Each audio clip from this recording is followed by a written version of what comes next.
Welcome to HOA Checkmate. The fine meter started before I even grabbed the shovel. Karen pointed at my front walk and screamed that the snow was packed into ice, and that counted as not cleared, and she was issuing a fine and a reinspection fee today. I stood there on my porch with a shovel still in my gloved hand, breath fogging in the brutal Minneapolis cold, trying to process what she had just said. The walkway was clear. I had spent 40 minutes that morning scraping it down to bare concrete. "Your driveway is obstructing snow removal, and the tow is authorized," she said, her voice sharp enough to cut glass. I blinked. My driveway was not obstructing anything. My car was parked in my own driveway, on my own property, 6 feet back from the curb. The city plow had already gone through. There was no obstruction. I am a freelance photographer who owns legit camera gear, and I had just finished a night shoot when the snow started. I came home, shoveled, salted, and went inside to sleep. Now it was 10 in the morning, and Shirley King, welcome committee chair for the Snowcap Ridge HOA board, was standing in my driveway with a clipboard and a stack of pre-filled forms under her arm, telling me I was in violation of rules I did not even know existed. "That is not ice," I said. "That is wet concrete. I cleared it 2 hours ago." "I decide what counts as cleared, not you," she said, tapping the clipboard with a pen. "Your camera does not matter. My minutes are the truth." I stared at her. She was not even looking at the walkway anymore. She was writing on the form, her pen moving fast, filling in boxes. "You are fining me for what, exactly?" I asked.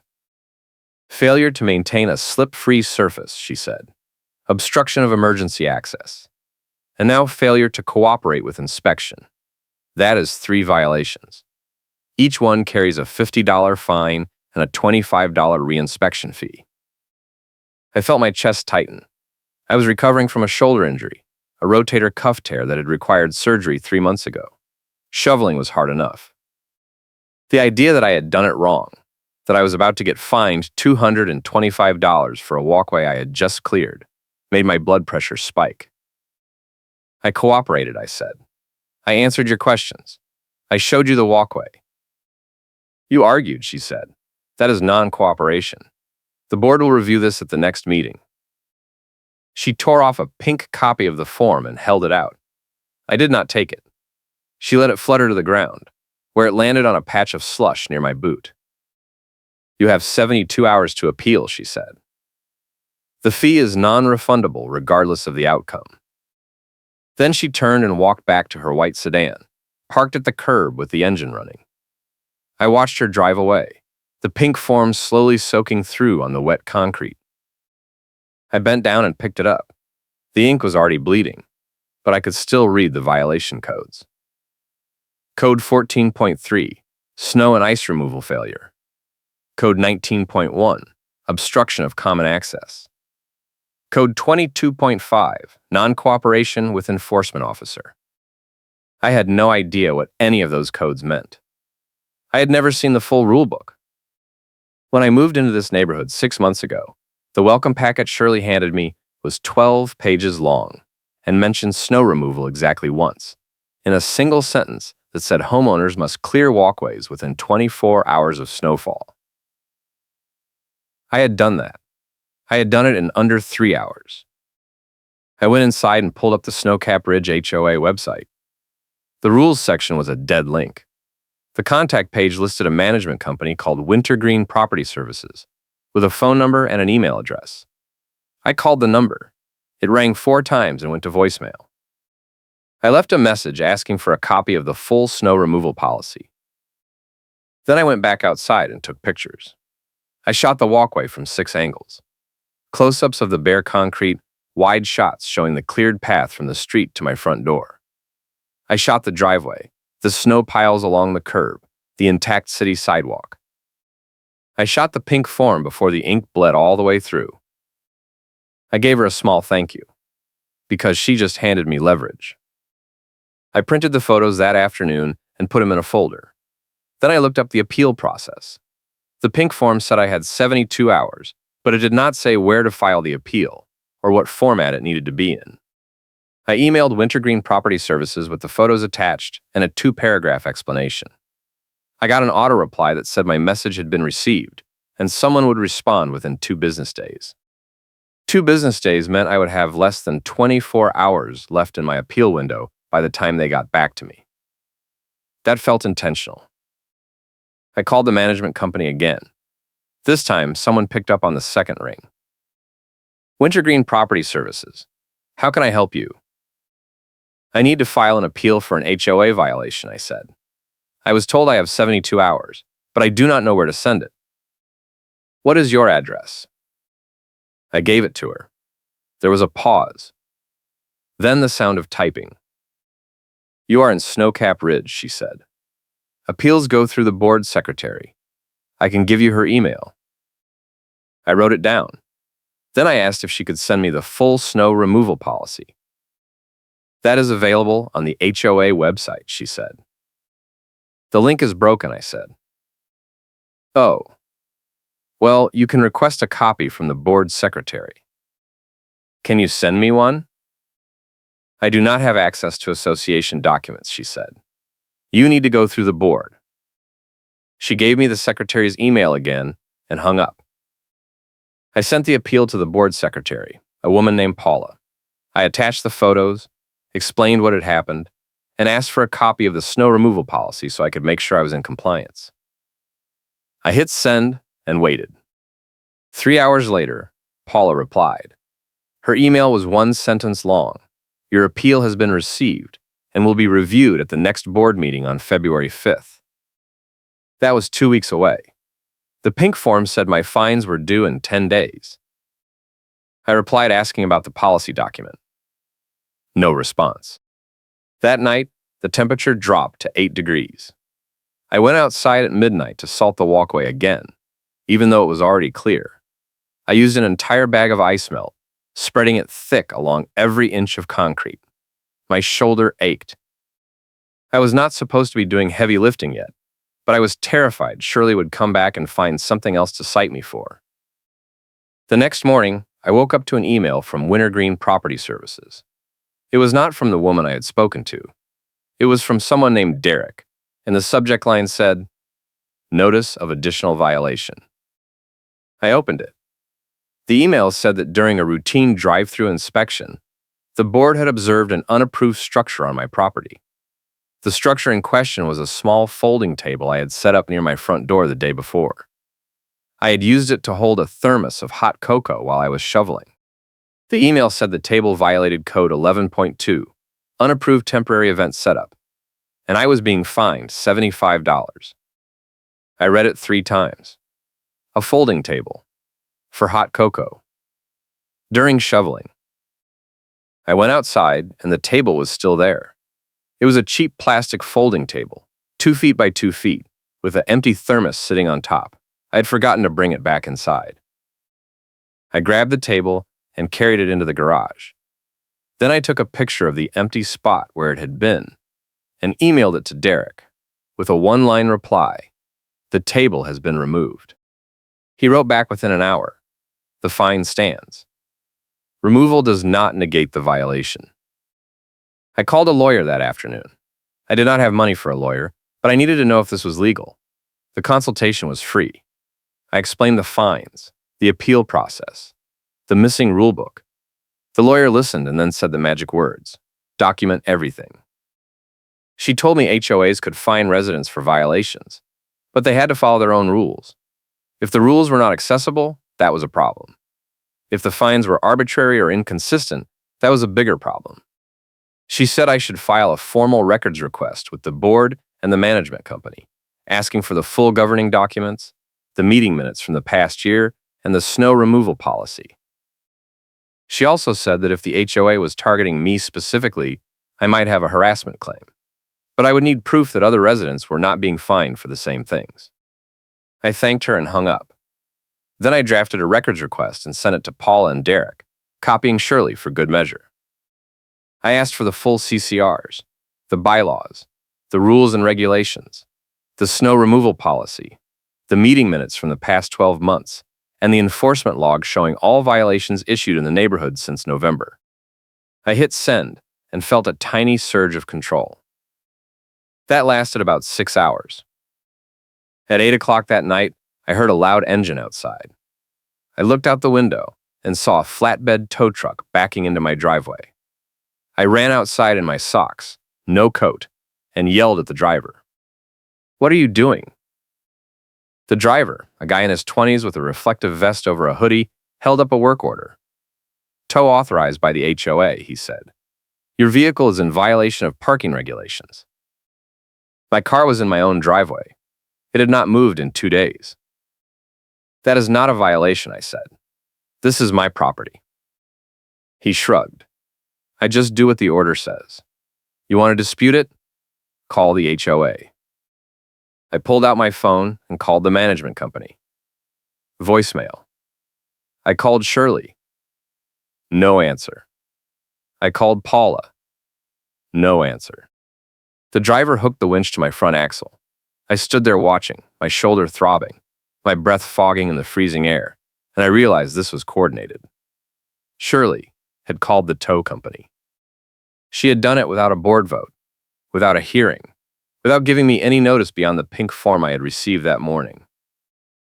I took pictures of the tow truck, the work order, the driver's reflective vest with the company logo. I asked the driver for a copy of the order. He handed me a carbon copy, and I saw Shirley's signature at the bottom. "Where is my car going?" I asked. "Impound lot on East Hennepin," he said. "You can pick it up tomorrow. There is a release fee." "How much?" $350 plus $20 a day storage. I felt my stomach drop. I did not have $350. I had been counting on my next client payment to cover rent. The driver finished hooking up the car and climbed back into the truck. The flatbed tilted, lifting my sedan off the ground. I watched it drive away, the taillights disappearing around the corner. I went back inside and sat on the couch, shaking. My phone buzzed. It was a text from a number I did not recognize. "Saw what happened. That was messed up. If you need a witness, let me know." I stared at the screen. The number had a 612 area code, local. I texted back, "Who is this?" The reply came fast, "Your neighbor 2 doors down." I have been watching Shirley pull this stuff for months. She is out of control. I saved the number under the name Witness Neighbor and texted back, "Thank you. I might need that." The next morning, I took the bus to the impound lot. It was a 40-minute ride in the cold, standing room only, my shoulder aching every time the bus lurched. The lot was a fenced compound behind a tire shop, and the office was a trailer with a space heater and a woman behind a plexiglass window. I gave her my name. She pulled up my car on the computer and said the release fee was $350, cash or card. "I do not have that," I said. "Can I set up a payment plan?" She shook her head. "No payment plans. You pay or the car stays."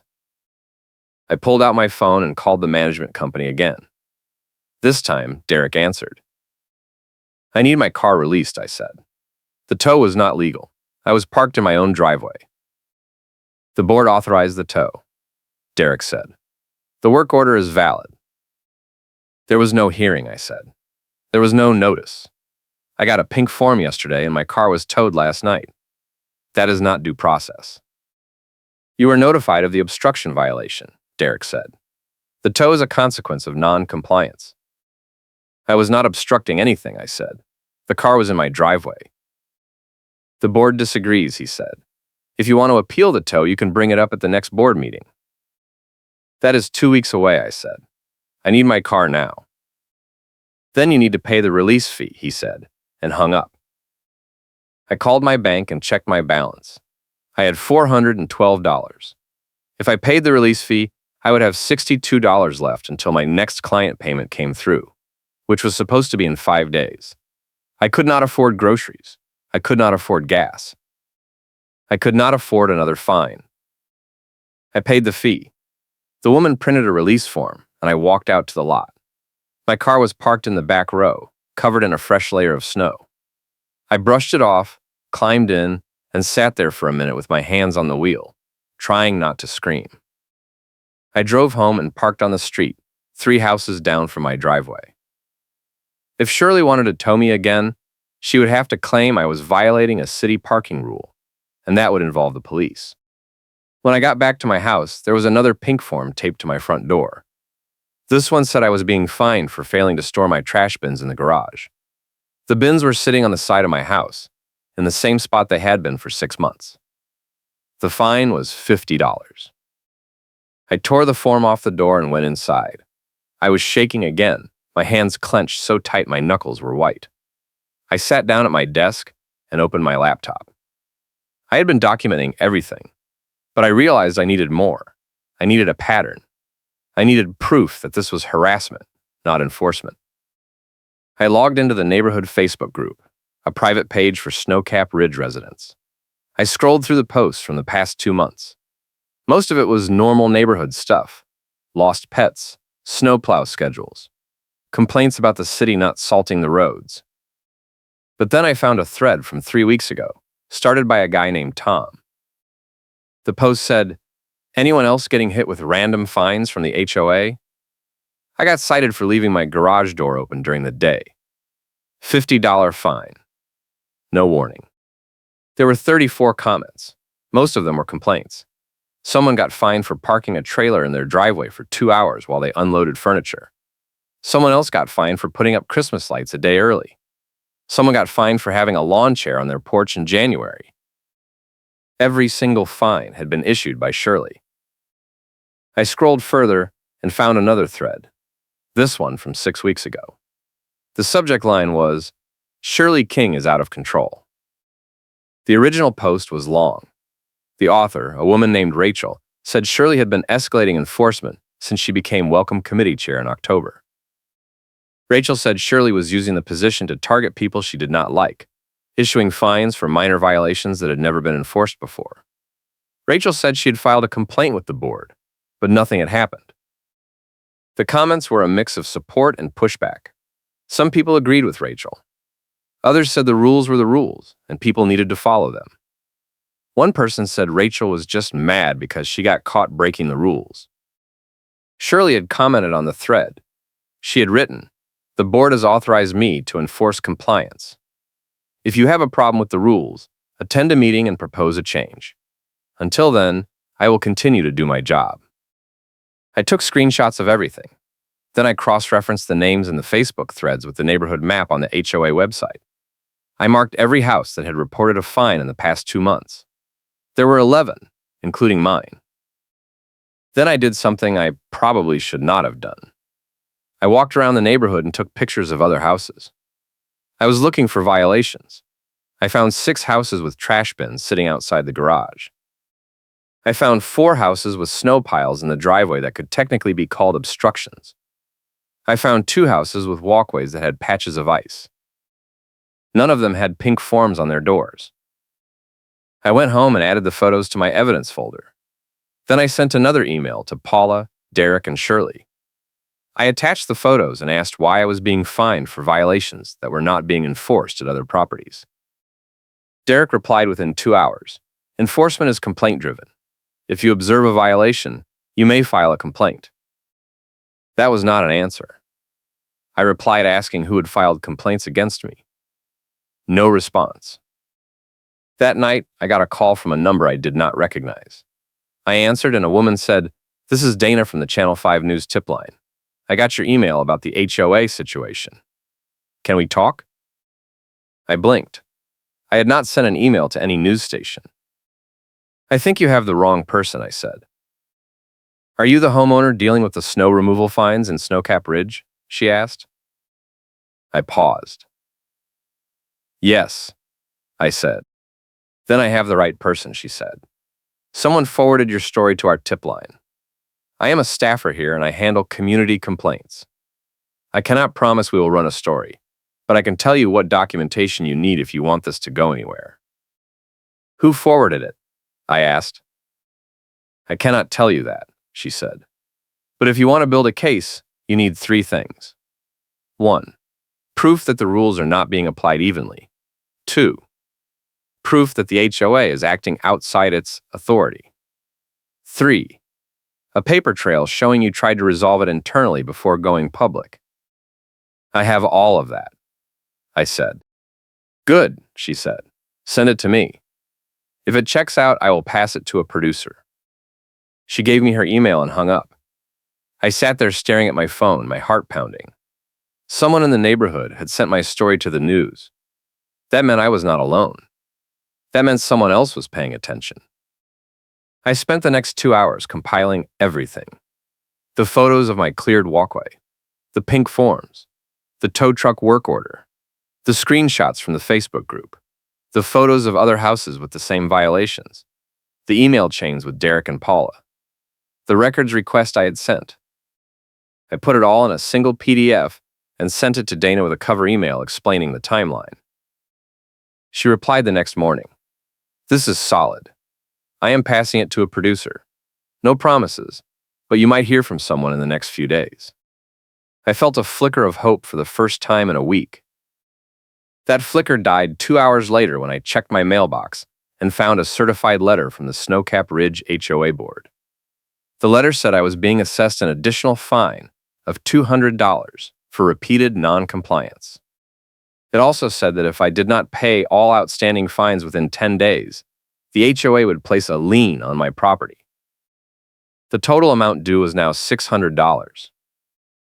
I sat down on my front porch and read the letter 3 times. The last paragraph said, failure to pay will result in legal action, including foreclosure proceedings if the lien remains unpaid for 90 days. They were threatening to foreclose on my house over snow removal fines. I called the lawyer I had consulted before. She was not available, but her paralegal took a message. I explained the lien threat and asked if it was legal. The paralegal said she would have the lawyer call me back. 2 hours later, the lawyer called. She said liens were legal, but foreclosure over $600 was extreme and unlikely to hold up in court. She said HOAs use lien threats to force compliance, and most homeowners paid because fighting it cost more than the fine. She also said that if I could prove the fines were retaliatory or issued without proper authority, I might have grounds to challenge the lien. But I would need to act fast. Once a lien was filed, it became a public record and could affect my credit. How much would it cost to fight this? I asked. A few $1,000s, she said. Maybe more if it goes to court. I thanked her and hung up. I did not have a few $1,000s. I barely had $60. I went back to my laptop and opened the records request I had sent to Paula. I checked the date. It had been 4 days. Under Minnesota law, HOAs were required to respond to records requests within 10 business days. I still had time, but not much. I sent a follow-up email to Paula, copying Derek and Shirley. I wrote, I submitted a records request 4 days ago, and I have not received a response. Minnesota Statute 515B3(1)(1) requires you to provide the requested documents within 10 business days. Please confirm receipt and provide an estimated timeline for delivery. Paula replied within an hour, your request is being processed. Documents will be provided at the next board meeting. That was not good enough. I replied, the statute requires delivery within 10 business days, not at the next meeting. Please provide the documents by email or mail within the statutory deadline. No response. I called Wintergreen Property Services and asked to speak to a supervisor. The woman who answered said supervisors were not available, but she could take a message. I explained the records request and the lack of response. She said she would pass the message along. Nothing happened. On the 6th day, I drove to the Wintergreen Property Services office in person. It was in a strip mall near the airport, sandwiched between a nail salon and a tax prep office. The front desk was empty. I rang the bell and waited. A man in his 50s came out from a back room and asked if he could help me. I need the records I requested, I said. I sent the request 6 days ago and I have not gotten anything. He looked me up on the computer. You are in Snowcap Ridge, he said. That is a self-managed board. We handle billing and coordination, but the board controls the documents. Then why is your name on the violation notices? I asked. We process the notices, he said, but the board issues them. Can you give me the board president's contact information? I asked. He wrote down a name and phone number on a sticky note and handed it to me. The name was Michael Dorsey. I called the number as soon as I got back to my car. Michael answered on the third ring. I introduced myself and explained the situation. I told him about the fines, the tow, the lien threat, the records request. Michael listened without interrupting. When I finished, he said, "I am not involved in enforcement. That is Shirley's area. If you have a complaint, you need to bring it to the board meeting." "The meeting is not for another week," I said. "The lien deadline is in 4 days." "Then you need to pay the fines," he said. "I do not think the fines are valid," I said. "That is your opinion," he said. "The board disagrees." "Can you at least send me the snow removal policy?" I asked. "I have been asking for a week, and no one will give it to me." There was a pause. Then Michael said, "I will see what I can do," and hung up. I sat in my car and tried not to lose it. My shoulder was throbbing again. I was out of ibuprofen. I had not eaten anything since breakfast. I was running on anger and caffeine, and I could feel my body starting to shut down. I drove home and found another pink form on my door. This one said I was being fined for parking on the street longer than 48 hours. The fine was $75. I had parked on the street 3 days ago after the tow. That meant Shirley had been watching my house, tracking where my car was, waiting for me to hit the 48-hour mark so she could issue another fine. I pulled out my phone and texted the neighbor who had reached out before. I wrote, "Shirley is watching my house. She just fined me for street parking. Do you know if she is doing this to anyone else?" The reply came fast, "Yes. She has been doing drive-thrus every morning. I have seen her take pictures of people's houses. It is creepy." I called Dana, the news tip line staffer. She answered on the second ring. "I have more," I said. "The HOA is now threatening a lien. They towed my car without notice. The board president will not send me the policy documents. And the enforcement chair is stalking my house and issuing fines every time I make a move." "Send me everything," Dana said. "This is escalating fast. I am going to push the producer harder." I sent her the new pink forms, the lien letter, the screenshots of my texts with the neighbor. Then I sat down and tried to think. I had 4 days until the lien deadline. I had no money. I had no car in my driveway. I had no access to the rules. And I had a vindictive HOA chair who was clearly targeting me. I needed a plan. That night, I went back through the Facebook group threads. I found Rachel, the woman who had posted about Shirley being out of control. I sent her a private message. I wrote, "I saw your post about Shirley. I am dealing with the same thing. She has fined me $600 in 2 weeks, and she is threatening a lien. Do you have any advice?" Rachel replied within an hour. "Document everything. I mean everything. Photos, emails, timestamps, witnesses. I tried to fight her last year, and I lost because I did not have enough proof. She is good at covering her tracks." "Did you ever get the records you requested?" I asked. "No," Rachel wrote. "The board stonewalled me. I ended up paying the fines because I could not afford a lawyer." "I am not paying," I wrote. "I am going to fight this." "Good luck," Rachel wrote. "If you need a witness, let me know. A lot of people in this neighborhood are scared of her, but some of us are ready to talk." I saved Rachel's name in my phone. Then I made a list of everyone who might be willing to testify or provide a statement. Rachel.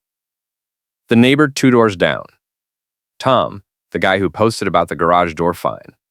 Anyone else who had complained in the Facebook group. I was building a case, piece by piece. The next morning, I got an email from Paula.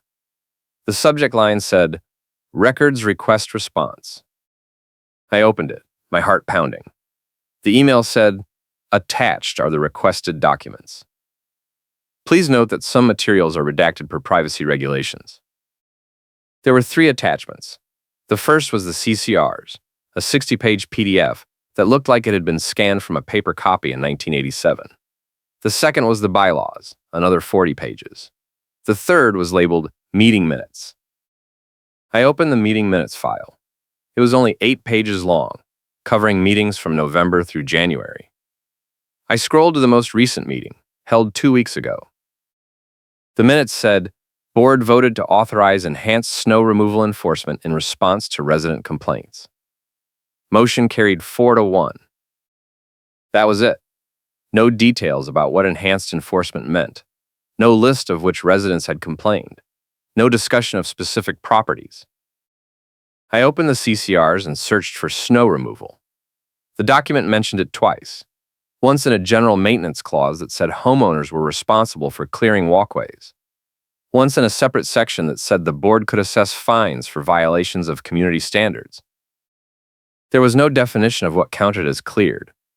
There was no timeline. There was no list of specific requirements. I searched for parking regulations. The CCR said vehicles could not be parked on the street for more than 72 hours, not 48. Shirley had lied on the pink form. If this story gets under your skin, hit that like button and subscribe so you do not miss what happens next. I took a screenshot of the 72-hour rule and emailed it to Derek, Paula, and Shirley. I wrote, the CCRs state that street parking is allowed for 72 hours. The violation notice I received claims 48 hours. Please explain the discrepancy and withdraw the fine. Derek replied 2 hours later. The 48-hour rule was enacted by board resolution in December. The CCRs are the baseline, but the board has authority to impose stricter standards. I wrote back, where is the board resolution? It was not included in the meeting minutes you sent me. No response. I called Michael Dorsey again. This time he did not answer. I left a voicemail asking for a copy of the December board resolution. No callback. I was 3 days from the lien deadline. That afternoon, I went back to the impound lot. I asked the woman behind the plexiglass if I could get a copy of the tow company dispatch log for the night my car was taken. She said I would need to request it from the tow company directly. I drove to the tow company office, a cinder block building near the rail yards. The dispatcher, a woman in her 40s with a tired expression, listened to my request and said she could not give me the log without a court order. I do not need the whole log, I said. I just need the entry for my vehicle. I need to know who authorized the tow. She sighed. Let me check with my supervisor. She disappeared into a back room. 5 minutes later, she came back with a printout. She said, my supervisor says I can give you this, but you did not get it from me. She handed me the printout. It was a dispatch entry, dated and time-stamped. The entry said, tow requested by S. King, Snowcap Ridge HOA. Reason, violation of parking regulations. Authorization, verbal, no board vote on record. I read the last line 3 times. No board vote on record. Shirley had called the tow company on her own. She had not gotten board approval. She had acted unilaterally, claiming authority she did not have. I gave her a small thank you, because she just handed me leverage. I thanked the dispatcher and left. I drove straight to a print shop and made 10 copies of the dispatch log. Then I went home and added it to my evidence folder. I now had proof that Shirley had exceeded her authority. I had proof that the parking fine was based on a rule that did not exist in the CCRs. I had proof that other residents were not being fined for the same violations. I had witness statements from neighbors. I had a news tip line staffer who was interested in the story. I had everything I needed except time. The lien deadline was in 2 days. That night, I drafted a formal complaint and emailed it to the entire board, copying Wintergreen Property Services and Dana at the news station. The complaint was 3 pages long. It listed every fine, every inconsistency, every violation of process. It cited the dispatch log. It cited the CCRs. It cited Minnesota Statute 515B.3102, which required HOA boards to act in good faith and apply rules uniformly. I attached all of my evidence. Then I wrote, if the board proceeds with the lien, I will file a harassment complaint with the county and pursue legal action for damages. I will also provide this evidence to local media. I hit send and waited. Michael Dorsey called me an hour later. He sounded tired. He said, "I got your email. I am calling an emergency board meeting tomorrow night. You can present your case then." "Will the lien deadline be extended?" I asked. "I will bring it up," he said. "No promises." "I need a yes or no," I said.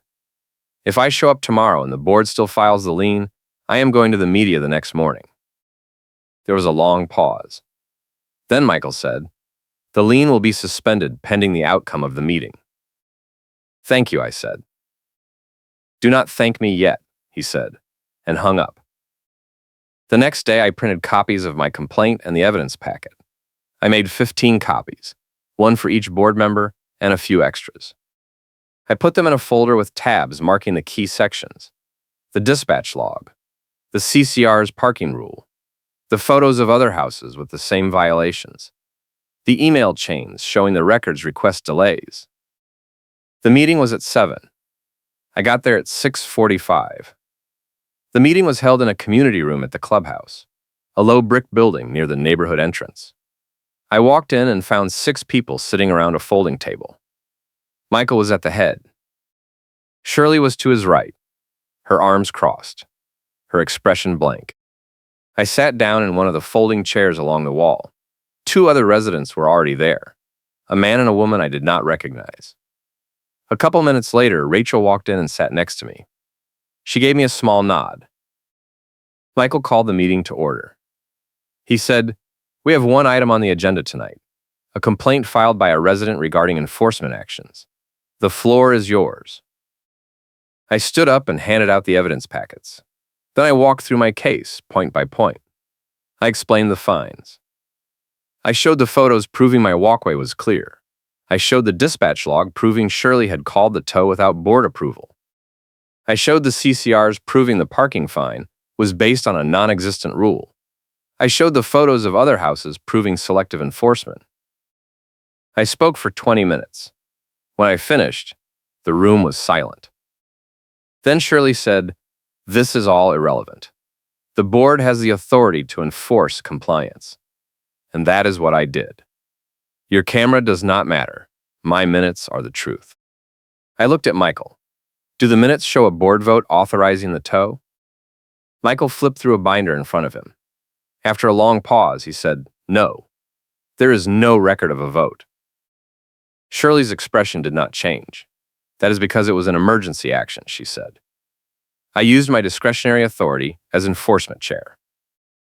"You do not have discretionary authority to call a tow truck," Michael said. "That requires a board vote." Shirley's face flushed. "I was acting in the interest of the community," she said. "You were acting outside your authority," Michael said. "And now we have a legal liability." One of the other board members, a woman in her 60s, spoke up. She said, "I move that we rescind all fines issued to this resident and refund the tow fee." "I second," another board member said. Michael looked at Shirley. "Any objection?" Shirley did not answer. She just stared at the table, her jaw clenched. Michael called for a vote. The motion passed 4-1. Shirley was the only no. Michael said, "The fines are rescinded. The lien will not be filed. You will receive a refund check for the tow fee within 2 weeks." I sat down, my hands shaking. Rachel leaned over and whispered, "You just won." But I was not done. I stood back up and said, "I have one more thing. I submit this dispatch log as a formal exhibit at the hearing, and I want it entered into the record. It proves that the enforcement chair acted without authority and misrepresented board approval to a third-party vendor. I am requesting that the board take disciplinary action." Michael looked at the dispatch log. Then he looked at Shirley. He said, "We will discuss this in executive session." "No," I said. "This is a public meeting. The discussion needs to happen now." Michael hesitated. Then he said, "Fine. Shirley, do you want to respond?" Shirley stood up. She said, "I have been doing this job for 4 months. I have issued over 30 violation notices, and not one of them has been challenged until now. If this board wants to undermine my authority, That is your choice. But do not expect me to keep doing this job without support." Then she picked up her purse and walked out. The room was silent for a moment. Then Michael said, "I think we need a recess." The meeting broke up. Rachel and I walked out to the parking lot. She said, "That was incredible. I have never seen anyone stand up to her like that." I did not feel incredible. I felt exhausted. My shoulder was killing me. My hands were still shaking. I got in my car and sat there for a minute, trying to process what had just happened. My phone buzzed. It was a text from the neighbor 2 doors down. It said, "I was listening outside. You destroyed her. Thank you." I drove home and collapsed on the couch. I did not move for an hour. The next day, Michael called me. He said the board had voted in executive session to remove Shirley from her role as enforcement chair. He said the minutes would reflect the reversal and the reason. He said the board was conducting a review of all enforcement actions from the past 4 months to identify any other cases of selective or unauthorized enforcement. He also said 3 other board members had resigned in protest, arguing that the board had overstepped by reversing Shirley's actions. That left the board with only 2 members, which was below the quorum required to conduct business. "That means we are calling a special election," Michael said. "If you want to run, nominations open next week." I thought about it for about 2 seconds. Then I said, "I am running." I spent the next week campaigning. I printed flyers and dropped them at every house in the neighborhood. I posted in the Facebook group. I reached out to everyone who had complained about Shirley and asked them to spread the word. Rachel volunteered to run with me. So did Tom, the guy with the garage door fine. We formed a slate and called it Accountability First.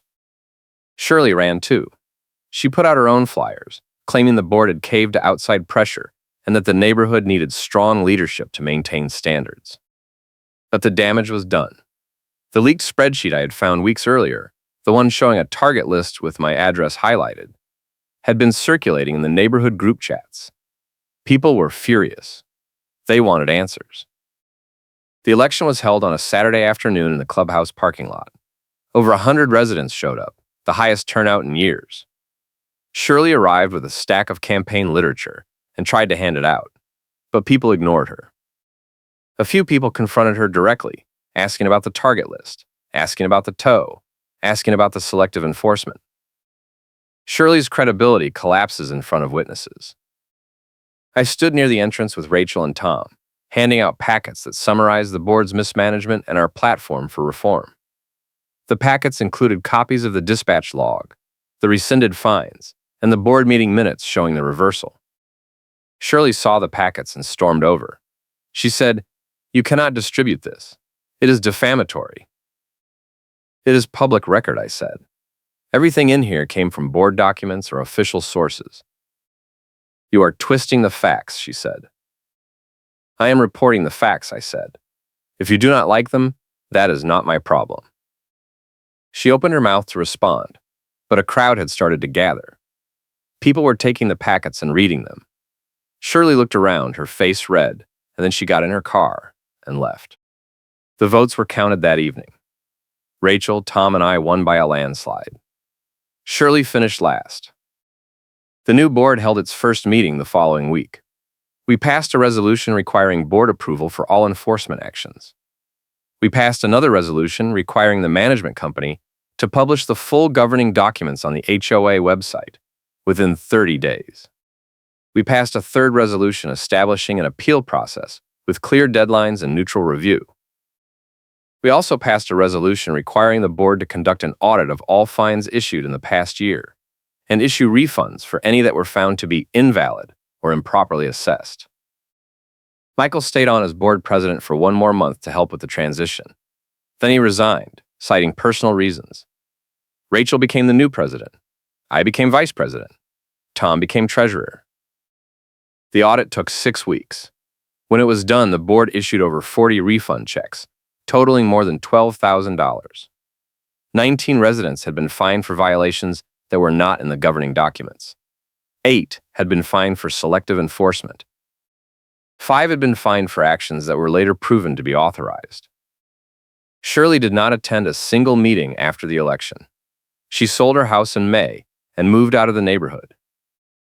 The tow company that had taken my car lost its contract with the HOA after the audit revealed multiple instances of tows being ordered without proper authorization. The company tried to fight it, but the new board stood firm. We switched to a different vendor with better oversight protocols. Dana, the news tipline staffer, never ran the story. She said the internal resolution made it less newsworthy, but she kept my file in case anything flared up again. She also said that a board election challenge that flips the power dynamic was exactly the kind of ending that made stories satisfying, even if they did not make it to air. The refund check for my tow fee arrived 3 weeks after the board meeting. It was $350, plus an additional $200 for the rescinded fines. I deposited it and used it to pay rent. My shoulder healed. I went back to taking client work. I shoveled my walkway every time it snowed, and I kept a cracked ice melt scoop in my garage as a reminder of how absurd the whole thing had been. Every now and then I see one of the neighbors who had been targeted by Shirley. We nod at each other, a silent acknowledgement that we survived something ridiculous and came out the other side. The neighborhood is quieter now. The enforcement actions are rare and reasonable. The rules are posted online. The board meetings are open and recorded.